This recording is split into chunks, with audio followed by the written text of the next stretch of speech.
5 reasons why God is indifferent. The most debated topic in the history of debates, humans and the world, is the existence of God. 1. God does not care. Maybe God is indifferent because he just doesn't care. He knows we are here and he knows we go through pain and suffering, but he just doesn't care about us. For a God who created the whole universe, we'd be just a very small part of it. He'd love stars and galaxies, but maybe he just doesn't care about this little thing called life that has evolved on one of the planets revolving around one of the stars. 2. God has too much on his plate. If God created the whole universe and he has to see to its operation daily, then maybe God is just super busy with everything he has to deal with. Maybe our human prayers are on his to-do list, but he hasn't gotten to it yet.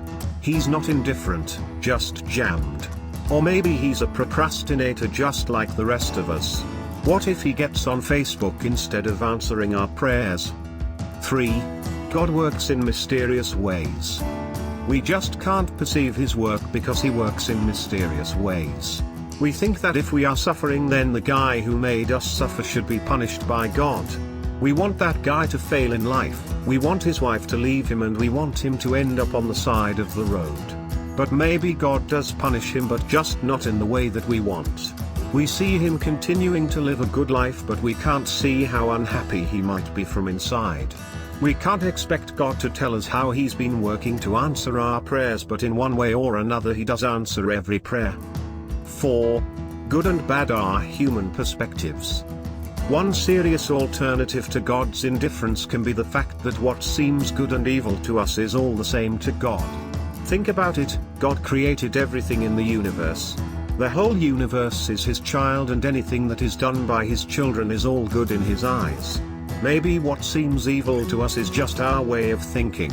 As long as the universe continues to go on, everything is good for God. 5. God has forgotten about us. Maybe God has forgotten about us. Maybe he's got attention deficit disorder or something. Maybe he created us to play with us, but then got bored and went on to create other things. Maybe God is a child who started Earth as his favorite new project, only to leave us in his closet and get busy with other projects. Now here we are alone in the dark and wondering why God is indifferent to us.